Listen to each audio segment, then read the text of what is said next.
नमस्कार सर्वांना, जय शिवराय, जय शंभूराजे. माझ्या नवीन व्हिडिओमध्ये तुमच्या सर्वांचं सहर्ष स्वागत. तर आता सुगी सरायचे दिवस आलेत, म्हणजे नेमकं काय, आता बी भरणं गोळा करायची तयारी चालू करावं लागते. लय नाही, थोडा पाऊस नाही म्हणल्यावर आता थोडी का होईना तयारी करावंच लागते.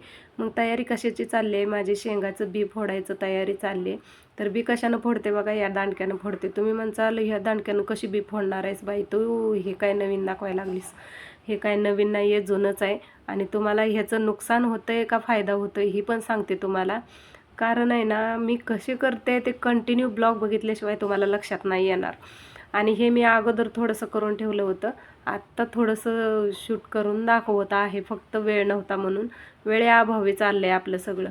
पोत्यात शेंगा घालायच्या, अशा बदा बदा बदा बडवून काढायच्या, इकडून तिकडून सारायच्या, असं कण कण कण कण जोर लावायचा. आपण रॉयल शेतकरी कारभारी नाही म्हणल्यावर कुठल्याच कामाला लाजायचं नाही.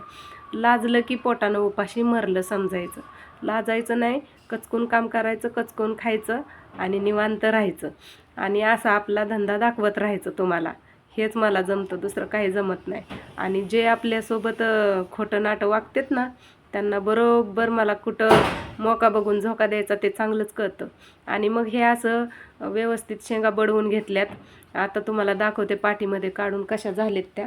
आता हे पूर्णपणे पाठीमध्ये खाली केलं आहे मी. थोड्या थोड्या शेंगा घेतल्यात बरं का, जास्त एकदम नाही घेतल्या. तुम्हाला आता उद्याच्या ब्लॉगमध्ये दाखवल कशा बी निघलेत कसे नाही. आणि हे सगळं आहे ना असं गोळा करून घ्यायचं, म्हणजे टर्पल वगैरे आहे, म्हणजे काही काही शेंगा आपूट राहिलेले आहेत ते खाली राहतात शेंगदाण्याबरोबर. आणि जे टर्पल वगैरे आहे ते निघतं साईडला. आणि हे मी अगोदर फोडलेलं आहे ते दाखवते तुम्हाला. ह्याच्यात कुठं डाळं वगैरे दिसतंय का, नाही आहे, शेंगा आहेत, नुसते बिया आहेत यात. फक्त हे ओपनलं की क्लीन होतं आहे. आणि ह्यात एखादं चुकून झालेलं असतंय, चोरा होत नाही असं नाही, पण होतं आहे असं, पण आपण फोडताना होतंयच की. मग हे आता डाळ झालेलं आहे ते काय करायचं, मस्तपैकी असं चुरून घेते मी. आणि ह्याच्यातनं असं चुरल्यामुळं डाळ होतं आहे त्याचं जास्त. मग ते डाळ झालेलं चर आहे ना, ते काय करायचं, स्वच्छ हे मोठे मोठे बी काढून घ्यायचे, डाळ बिना झालेले ते ब्याला होतात. आणि डाळ झालेले माती वगैरे लागलेली असते आपण बडवल्यामुळं, त्यातनं धुवून घ्यायचं आणि मस्तपैकी वाळू घालून आपल्याला भाजीला वगैरे वापरता येते, ठीक आहे. आणि इकडे ही आमची पिल्ली नेहमी व्हिडिओमध्ये असतात. आणि नेहमी एखादा डायलॉग जरी हे करायचं झालं एडिटिंग, तर ह्यांच्यामुळं मला एडिटिंग करता येत नाही. मला बऱ्याच जणांचा प्रश्न असतो, ताई तुमच्या व्हिडिओमध्ये कोंबड्या का कॉट करतात. तर कोंबड्या कॉट करण्याचं हेच कारण आहे बाबांनो, आता काय सांगू.